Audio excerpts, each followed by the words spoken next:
Welcome back to Rip It Up, Start Again, live in the studio, bringing you 3 more disruptors. Disruptors who bring innovation and change innovation from dynamic, a global 6% success rate. They're going to crack it up to 64% within 2 years, I guarantee you. Anyway, welcome back, guys. I've got three more disruptors here. They are agile of mind. They spot needs. They understand what consumers really want. And they rip it up, start again, using technology to solve real problems. So thank you for watching. And I'm going to hand over. Before I hand over to the first speaker, I just want to let you know how the poll's doing on the website, ripitupstartagain.co. The leader is still Vida. The runner-up, close on their tail, is Citizen Me. So get down to the website after today and vote for your favourite. In 6 months' time, so it's June actually now, we will have whoever's leading the polls present Rip It Up and share the show for you guys. So looking forward to hearing from the first speaker. I'm handing over to Sophie. My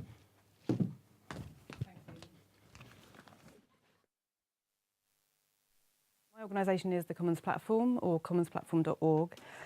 And it really did come from an idea about disruption and ripping things up. And I guess not just specific things, but really kind of everything. I wanted to rip up global inequalities. I wanted to rip up the fact that we destroy the environment and the fact that we call profit extraction of wealth, extraction of labour. And we don't even acknowledge a lot of the labour that's happening in the world. And we call that wealth, but it's not, because everyone around us, we can see the effects of that. We can see the effects on the planet. We can see the effects on individual people's lives. And there's so much that's missing in terms of connection, meaning and purpose. And even the idea that, like Luli was just saying about how few innovations kind of come into the world. And actually everyone's an innovator. Everyone is born creative. Everyone who can think at all, or anyone who has a need, actually knows themselves best what the solution to that need is. So I kind of got thinking about that about 18 months ago, and I was thinking, is there something we could do with this enormous amount of technology that we have available to us at the moment that would solve these problems? And rather than thinking, oh, that can't be done, I just thought, no, hang on a minute, let's think about this. And so I looked at social media and I thought, well, at scale, we now have the ability to do things at scale that we've never been able to do before if we wanted to combine our efforts. And we have technologies that enable us to create entirely new currencies. And we have technologies that enable us to do all the little things that we want to be able to do with apps. But we're tired of apps. We've kind of got apathy. We've got, we're saturated with apps. You could call that, I don't know, saturation. There's just so many of them. And I think lots of them are brilliant. But I haven't got the time, and I don't know if anyone else has got the time to do every single little thing I want to do in different places with an app. And I don't know which ones are ethical, and I don't know what's happening to the money that's raised. But what I do know is that companies like Uber and Airbnb are the richest in the world because they extract our wealth. So if you have a car and you drive for Uber, you get paid, but Uber gets paid a lot more. And that money does not stay in the local economy. And the same with Airbnb. That money, it does not stay in the local economy. In fact, it makes everyone poorer in that local area because it pushes up the price of housing. So I thought, well, let's disrupt this entirely. Let's disrupt this whole model, and let's have it so that people themselves collaborate on a huge scale. So let's build a social media platform where everyone can come together and start doing things together, where all of the apps that are developed with the same set of values and are all interoperable. So if I want to borrow a tool from someone, like for example, I don't want to have to own everything, because I know people in my neighbourhood have got things that I might need once a year, like, I don't know, a lawnmower or a sewing machine, or I might need something repaired, and I know that there's someone somewhere, but I don't know how to find them, and I could probably research each one of those things for hours. But actually, why not just have a platform that I type in and I say lawnmower, and it finds for me the lawnmower that's half a mile away. It tells me who's on the school run that day, who could pick it up in their car, or who might be on the ride-sharing scheme that could deliver it back again later. It tells me who might need a cup of tea and some company on the way if I go and pick it up myself.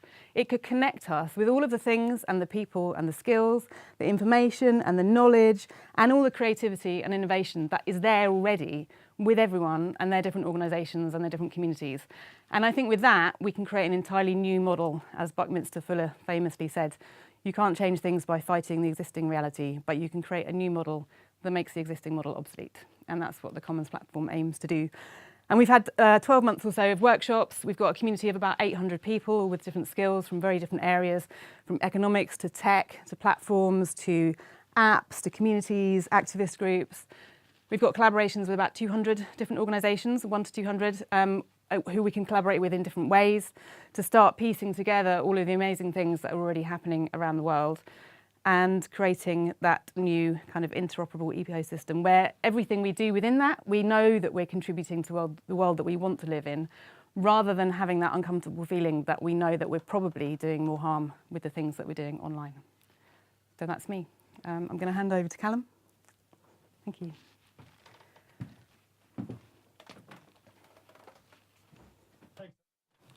Hi, I'm Callum. I'm the CEO and founder of Eola, which is a mobile-first online booking platform and marketplace and management system. So this really all started out of a sense of frustration and misery. I have lived in London for many years now, and one of the things that I found singularly common is that everyone is depressed. What you'd find is that you'd get to the weekends and you'd say to people, what are you going to do this weekend? What exciting thing are you going to do that's different this weekend that you didn't do before? I'm going to go to the pub and I'm going to drink, get drunk, feel hungover, and then probably just veg around for the rest of the weekend. And that's something you just found constantly. And one cold, miserable January morning, my flatmate dragged me out of bed on a Saturday morning at about 7 a.m, put me on a train to Scarborough, and we went surfing. And it was bitterly cold, and it was incredible. It was an absolutely amazing experience. And the first thing that we did when we came back from that is we thought, how can we do more of this? And we ended up just flying to the other side of the world and spending 3 weeks surfing in Indonesia.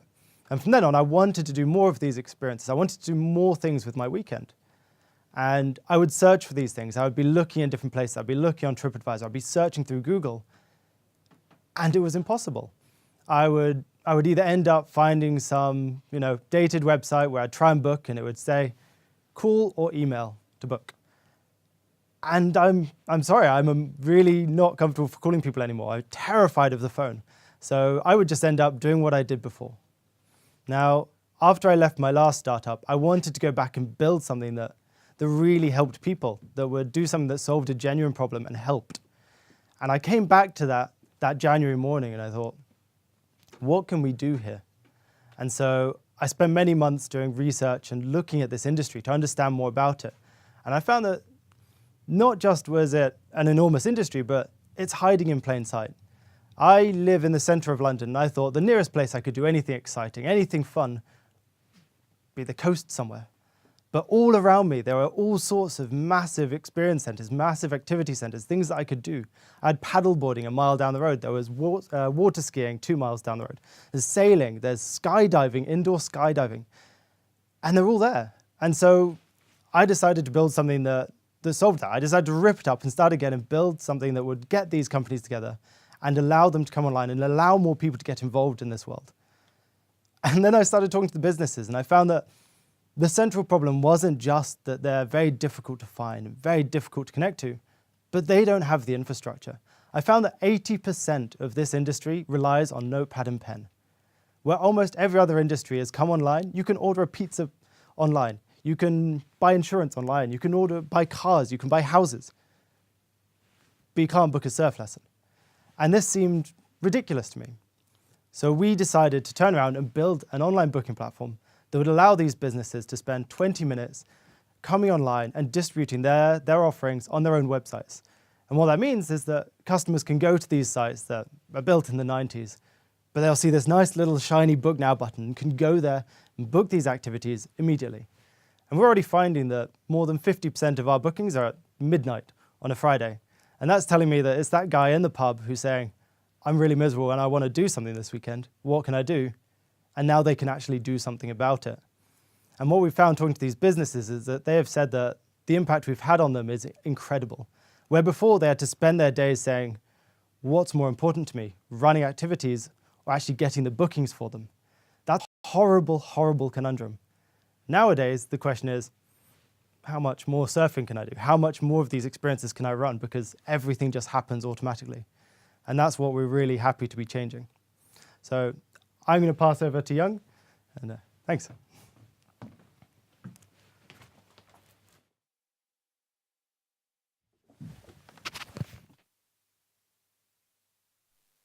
My name is Yang. I'm the founder of Just Wears. We previously named Joey Wears. So I'm here to share a really personal story with you guys. It all started like a couple years ago. I have been with my partner for a bit like 5 years. I noticed one thing is he always wears the same underwear around the office and around the home with like a saggy, holy. I said, man, can you do a little bit favor for me to make it a little better, so more attractive? And he said, well, that's the least thing I would ever care about how I dress. I said, okay, cool. So I started discovering like what shopping option I can have in the market to see if I could ever buy him a pair of underwear that is look nice, feel good, and at least attractive. This is how when I first started Joey Wears, that we are creating the most comfortable underwears for men to make them look great, feel better, and then work well with it. So why we are disrupting? Then it coming down to a new trend of how we shop. Traditionally, we all go to shop in Marks Spencer's like H&M or Primark or like Selfridge.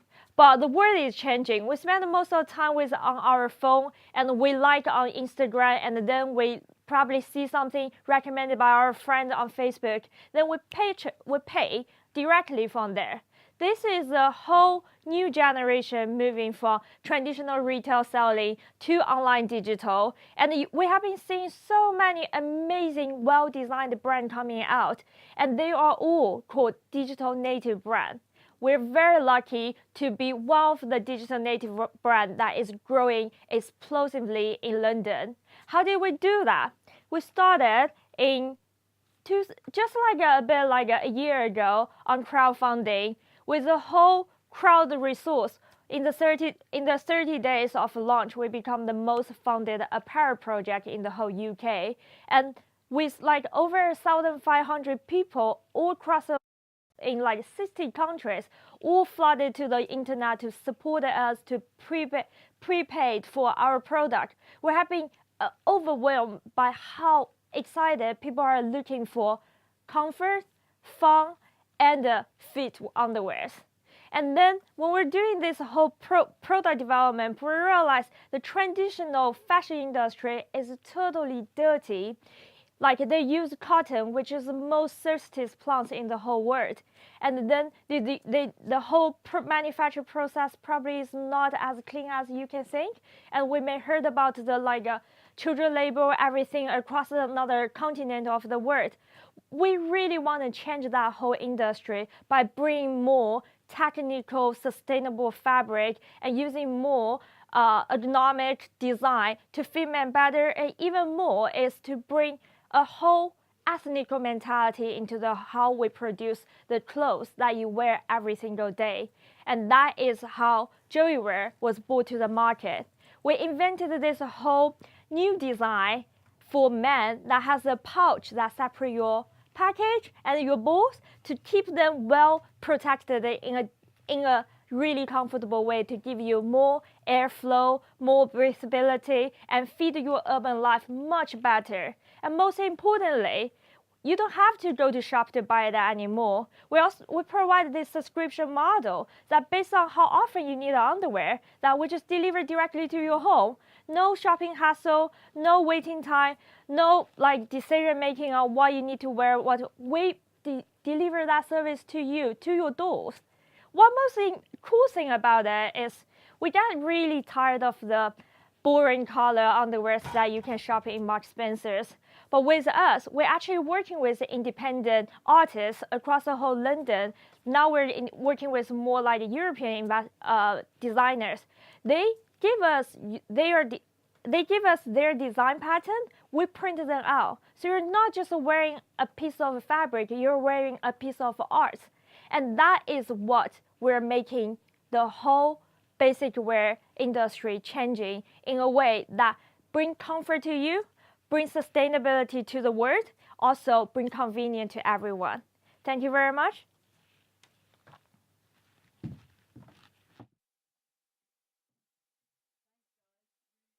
Great talks from all of you, very diverse.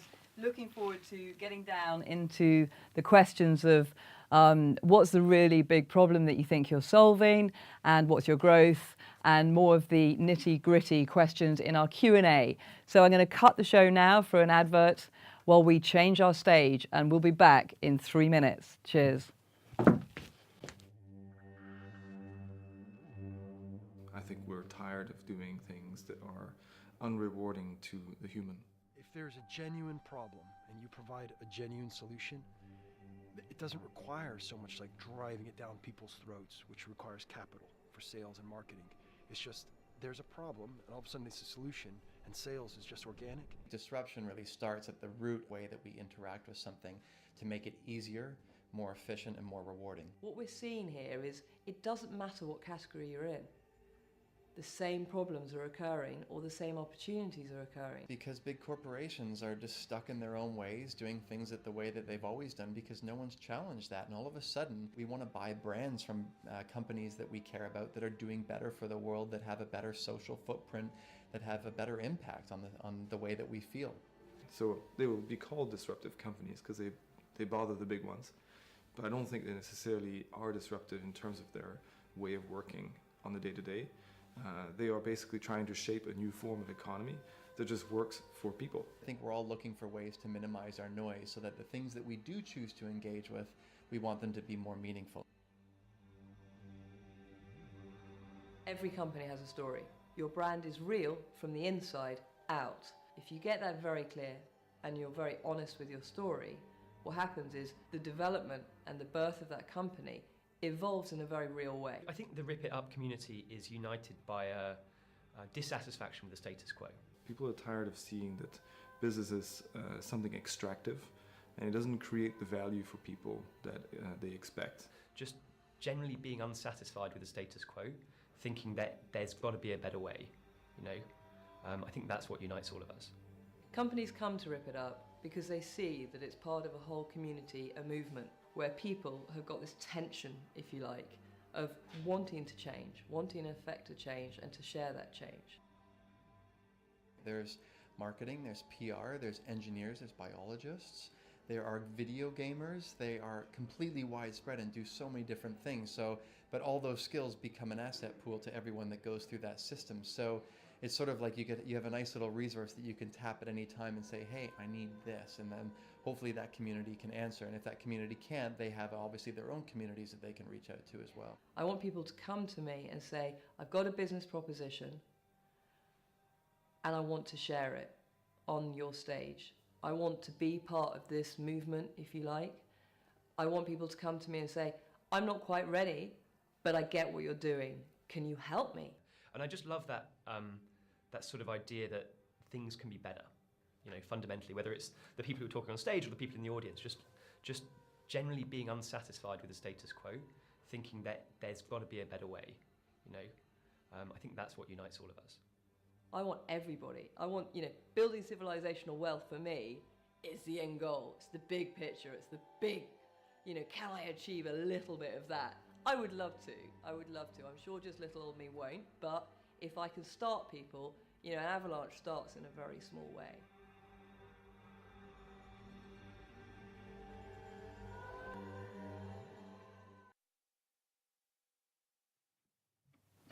Welcome back to Rip It Up, Start Again, the Q&A panel where we are going to have some discussion time. So thank you so much, Callum. Thank you so much, Young, and thank you so much, Sophie, for your chats earlier. The first question, I don't know who I'm going to ask first, but the first question is, what large problem are you solving? Who wants to drill into that first? Callum, biggest smile, go on. Sure. So what we really want to solve is two-sided. On the consumer side, we want to help people get healthier. We want to get people more active, get people doing more exciting things. So not just spending their weekends in pubs and bars or inside. We want to get people out and seeing the world and doing amazing things, live a more experiential life. On the business side of things, these are thousands, hundreds of thousands of small businesses around the world that rely on pen and paper to manage businesses, which is just not sustainable in the modern day.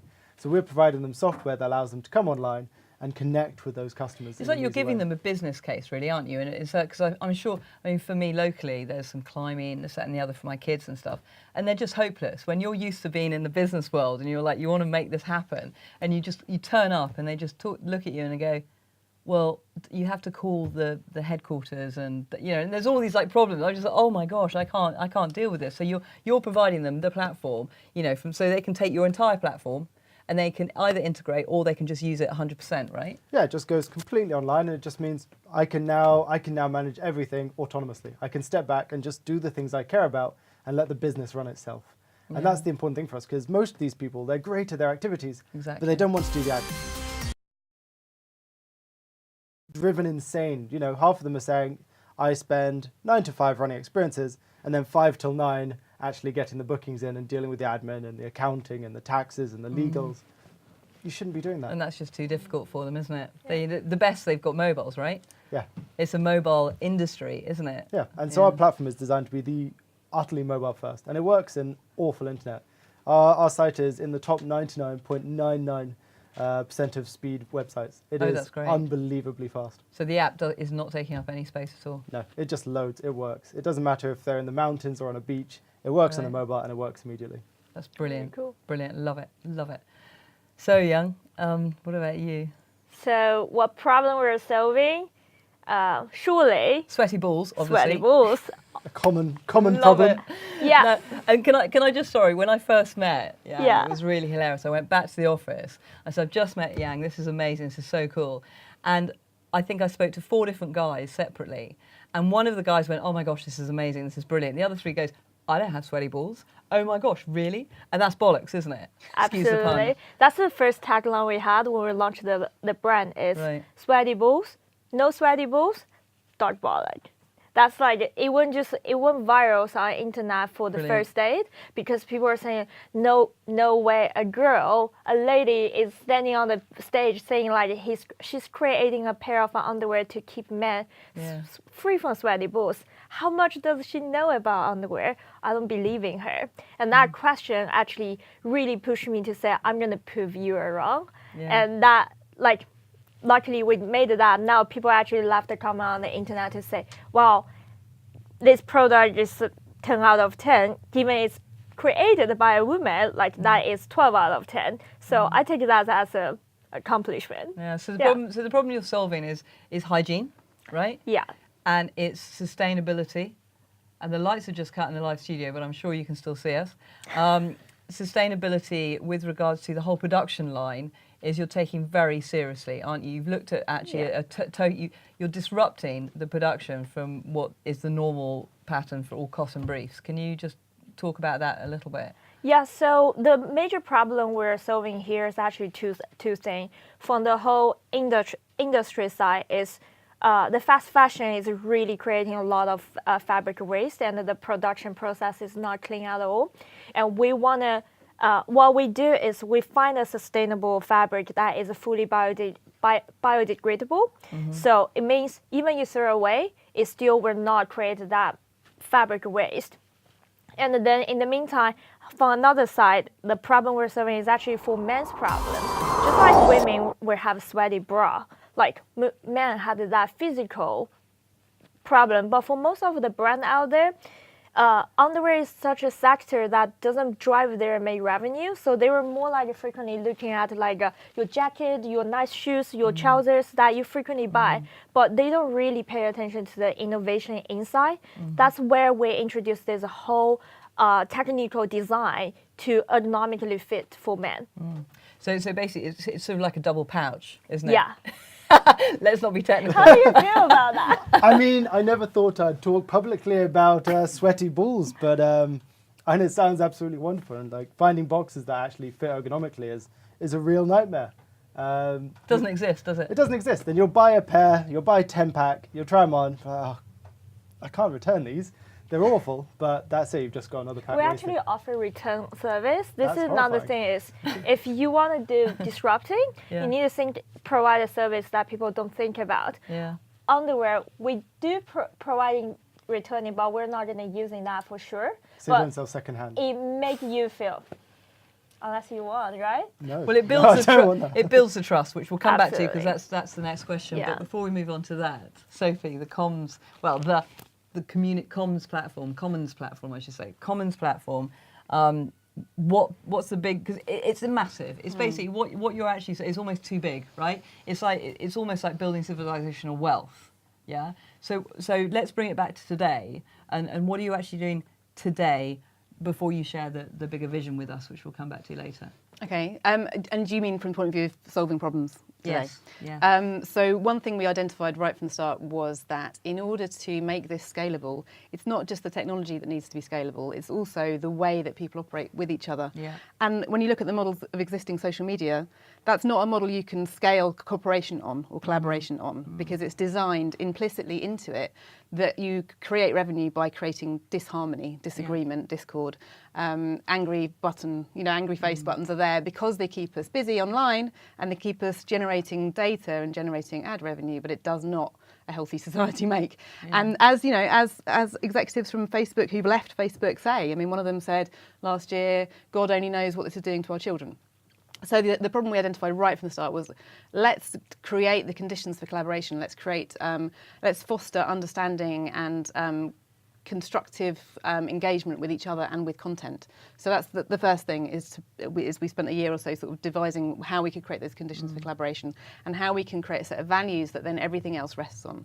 So that every other part of it, so imagine that's the DNA, and every other part of this very big, hopefully very big scaled platform then has those values embedded into it and has a moderation system throughout it. And where everyone can actually train in moderation as well, because it's a great skill to have in the rest of life, non-violent communication, any of those things that people can take out into the rest of the world and into their other organisations.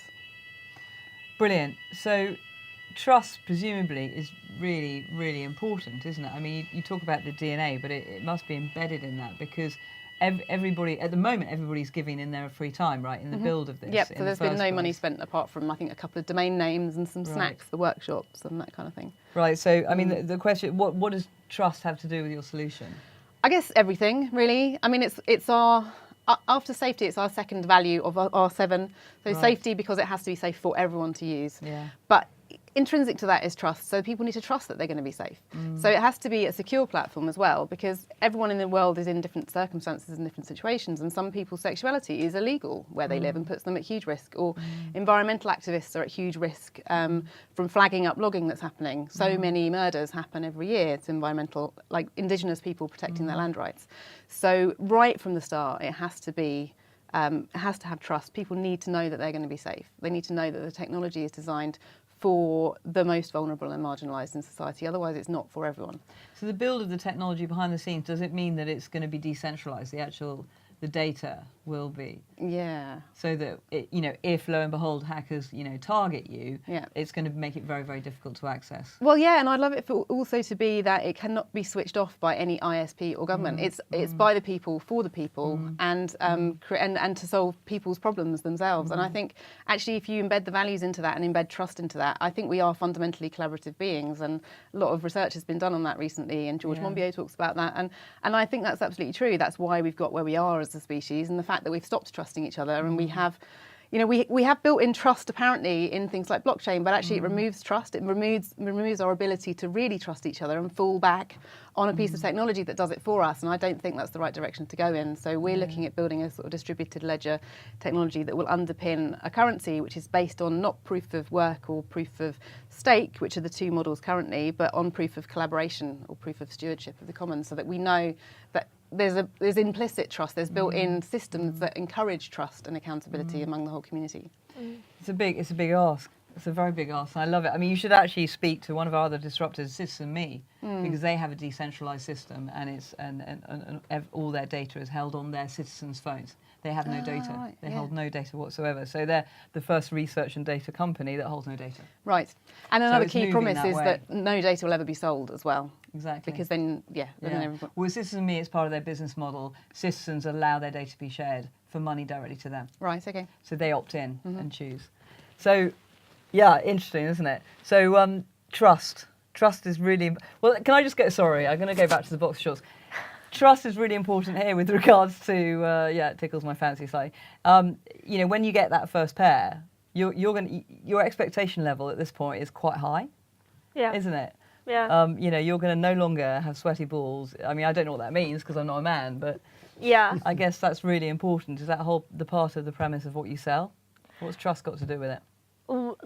Got to do with everything. The first thing is they have to trust if your product is actually solving the problem, and the problem is something that men generally don't recognize, and they feel shame to admit that.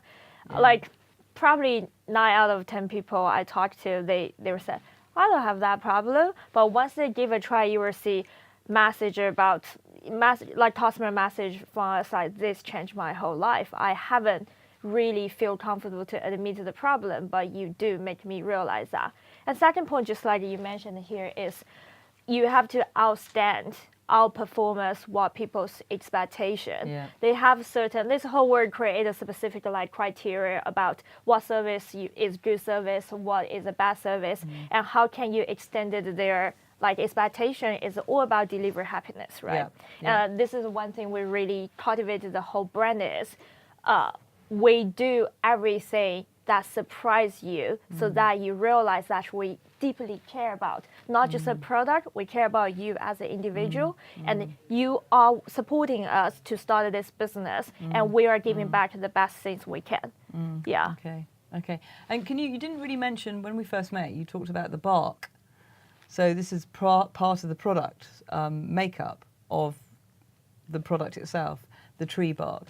Can you talk about, is that still in the product, or was that an early... The tree bar. Yeah, the bark, the wood that's part of the product itself. Yeah, so that is coming down to the materials, right? So when we first look at all the fabric materials, when we're thinking about design, the common sense is cotton or synthetic materials. Synthetic materials are widely applied to all the sportswear for the functionality, and cotton is generally thinking the best product material we could have when we're thinking about innerwear.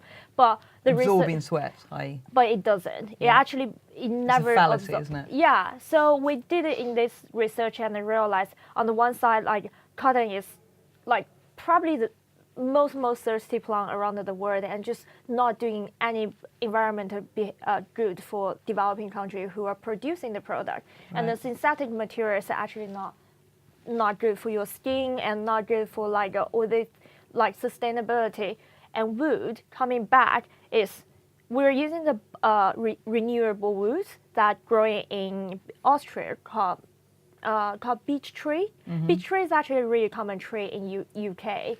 You probably know that in the north, but they don't use commercialized at all. And for us is when we find that we invented that whole fabric to make sure it provides the functionality, like it keeps your temperature cool when you're hot, and it dry really fast. But in the meantime, if you go on like skiing, the wood also keep your temperature like stable rather than keep you freezing about your bum. Like so when you're on the chairlift, you're not cold, and when you're racing, you're hot. Yeah, but generally because the functionality behind the natural fiber, it gives you more functionality than you could ever think about. It's 5 times softer than your cotton. consumers, are your customers actually interested in that whole the bark story? Yeah, so in Europe, this is definitely a mentality coming out. We probably see like the whole plastic, the ban on plastic, and this is we see the trend for the next one. People have more awareness about sustainability, more awareness about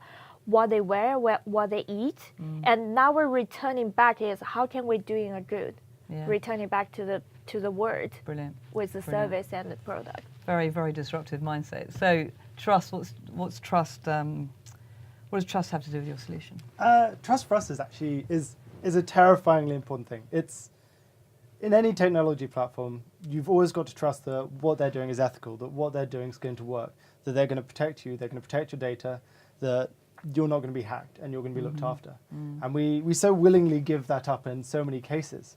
And it's not necessarily the right thing to do in a lot of cases. We always assume the websites we go to are solid. But I mean, particularly in our case, because what we're doing is trying to underpin the entire management of a business, we need to be able to make sure that what we do protects them, because they rely on us. They're moving to taking cash payments, to taking all their payments through a third-party platform. Yeah. So we are extremely, extremely obsessed with making sure our platform is unbelievably robust and secure, and we're also as transparent as possible about that. So Brilliant. we're constantly in communication with everyone we work with. They're saying, this is what we're doing, this is why we're doing it, this is where we're doing it, this is how that's going to affect you. Because we want them to feel comfortable. And then their customers need to feel equally comfortable, because they're going to be using it, like paying through us, and they're not going to be paying trivial amounts. They need to know that that's going to be going to the right place at the right time. Absolutely. Because I would imagine, I mean, I'm just playing it through, like there's a boot camp guys that I've used in the past, and I can imagine them trusting you pretty instantly, but it's actually their customers that go, who are Eola? Who are they? Who are they? So how do you get round that? Is it that you're just shouting in everything you write about security? So we illustrate our security everywhere, but as a back-end platform, we don't necessarily show our name everywhere. So when a business uses us, they add our widget to their site, and it's got trust seals all over it. It's got indications of what makes it trustworthy. Right. But they're essentially booking through that business, but they need to trust that that booking system is going to be doing the things they need. And what's unfortunate is there's a lot of platforms in the market where, for instance, they'll publicly display data, which is terrifying. And there's a lot of problems endemic to this industry, and a lot of businesses just try and solve it themselves, and that's even more difficult. So providing a solution that's safe, secure, and works with them, I think it's really important. And I suppose coming back to the fact that you're so light with regards to, you're not going to have a massive amount of when it goes offline or people have got too much on their phone and therefore it crashes. You're not going to have crashes. You've solved that problem up front by making it so light, right? Yeah, and it's it's cloud hosted. It's a website rather than an app at the moment. Right. But all of that data is absolutely securely held, and we only work with the most secure partners in the world. So our payments processing is underpinned by Stripe. Right. And we use their Custom Connect platform, which means that all of the accounts are virtually held. Right. So we don't have access to the customer's money. That money goes to an account that's created on behalf of that business and then goes to that business. Right. And only that business has access to it. And we make it so that the business can't edit that data without talking to us. So if someone hacked their site, they can't then redirect that money. That money will go to the business, and there's nothing that anyone can do about that. So it is a sort of step change of decentralisation, just in a slightly different way. Very much so. How you'd expect it. Okay, that's really interesting. It's also really important to let the customer know that you are providing the security side, like security payment system. We actually had a customer. We also use a similar payment system like this, and then they want a refund because like it doesn't fit or something. And they said, why don't you just pay us back? I thought, we don't hold your bank account. Like you were actually need to tell us like what's the safest way to transfer money to you. This is coming down to we as a service provider, we're delivering product where customer actually think totally different word. How to communicate is another thing. Yeah, it's really important. So validation of ideas. So how did you validate? I mean, you spoke about that briefly in your intro. The validation, I think, is kind of everybody feels it. But how did you validate it enough for probably you to start doing it? Do you know what I mean? Because it's it's become your life, really. It has done. It's a good question. I hadn't really thought about how I'd validated it enough for my own sake. I just felt like it's got to be worth trying, and it really felt as though it was something that I think it fulfills so many needs for people. Like I think there's a sense of powerlessness. So when people read about, for example, palm oil this week, everyone has that sense of what can I do about this? And you sort of scratch around looking for information, but you can't really find it, and then it goes again, and then you didn't really do anything about it. And I think that's a global problem that we all face. And so I think the fact that it's meeting that need, and it's also meeting the need for connection and meaning and purpose. I think, I remember reading about, I think it was positive psychology or something about 10 years ago, and they were the things, and the sort of happiness index, they were the things that were acknowledged then as being the things really, really missing. And I think that's only got more so. So I thought, well, if it meets those needs, it really, I think it has a chance. And then also what I found was that everyone I spoke to said, yes, that's a brilliant idea. So a year ago I spoke to Mark Sermon, who's the CEO of Mozilla, at MozFest for about 2 minutes. And he said, that's a brilliant idea. What do you need? Do you need money? Do you need support? Do you need developers? What is it? Tell me what you need. Wow. Which was really validating. And then, since then, there are now 800 people in our network from all kinds of fields, from professors of media and communication to economists to activist groups to Indigenous peoples. And, and I've never had an experience of someone saying, well, that doesn't sound like a very good idea. Yeah, no, that's great. And I'm just thinking of the sector that needs disruption the most, which is the charity sector, for obvious reasons.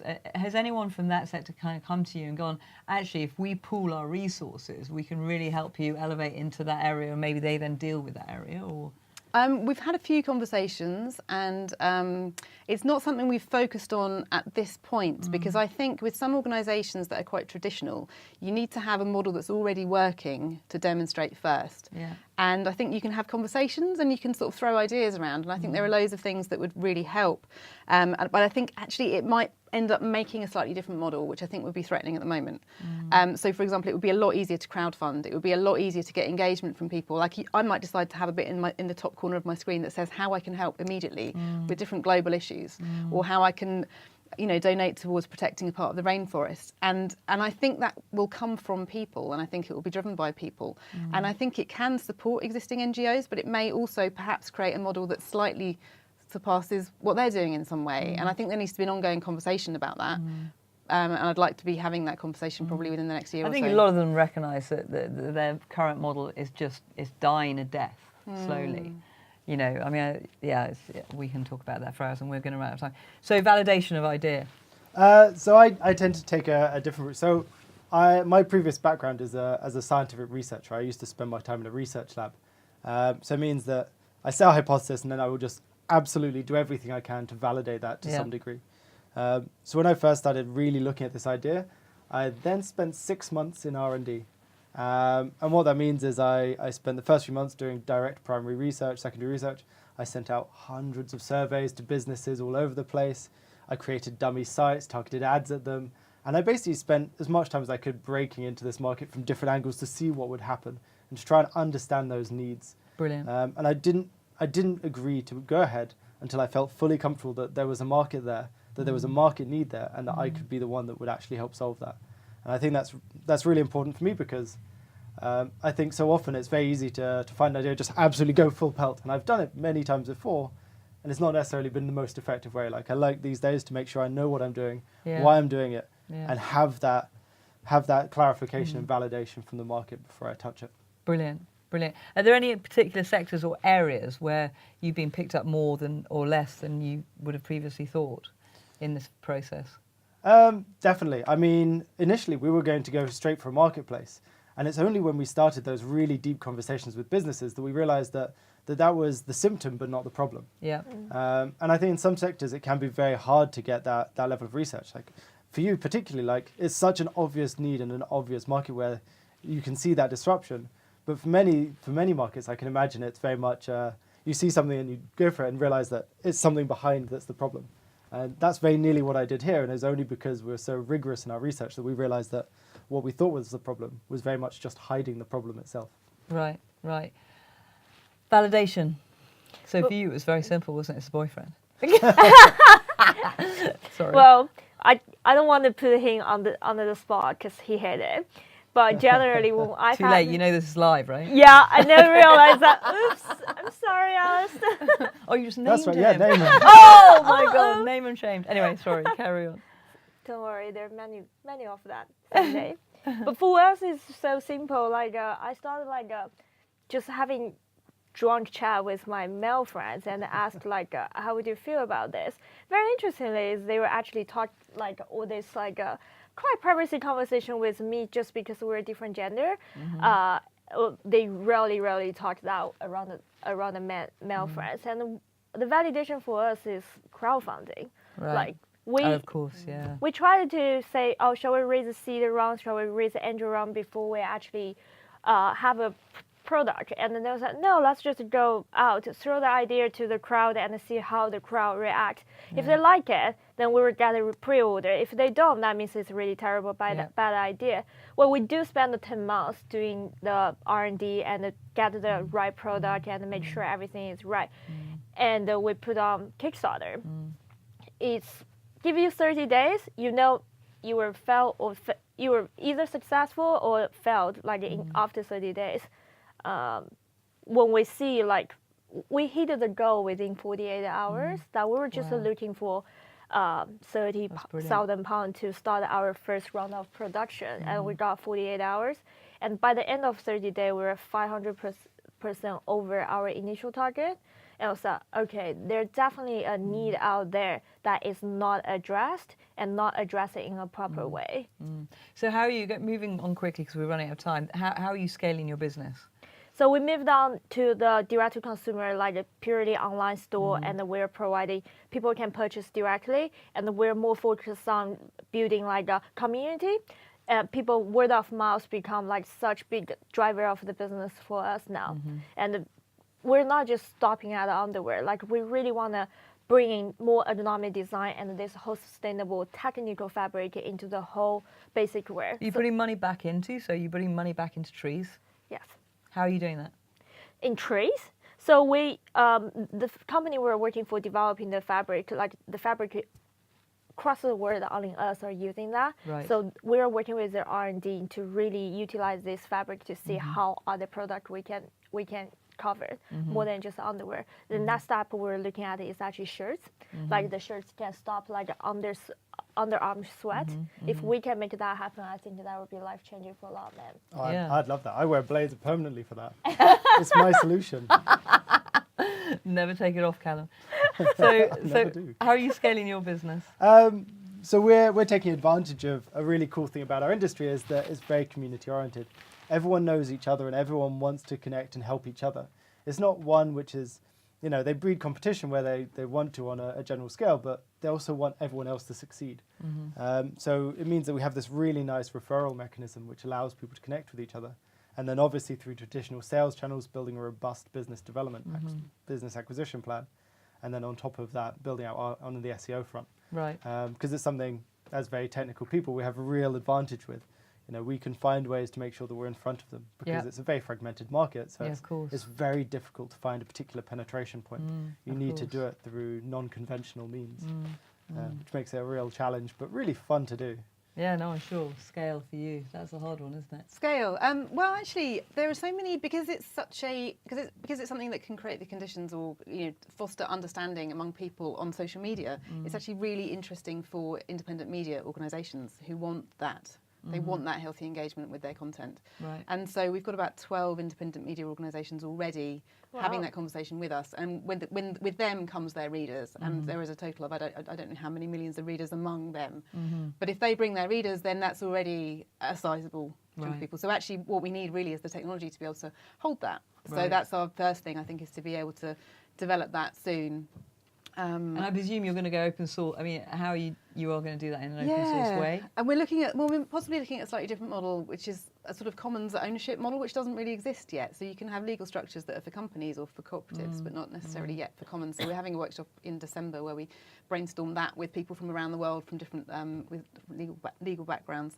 Gosh, that's really interesting because obviously legal's always last to catch up on things like that, aren't they? Yeah. That's what I find utterly exciting about, we're building this community of disruptors in order to start really disrupting every level, every silo.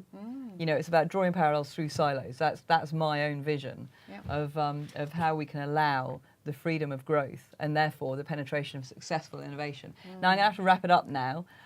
Because we've nattered far too long and I haven't got time for the next question, but that's absolutely fine. Thank you so much for coming, guys. Really enjoyed the discussion. And let's all stay in touch and keep growing as we build our platform on Rip It Up, Start Again. Thank you very much. Thank you. Thank you.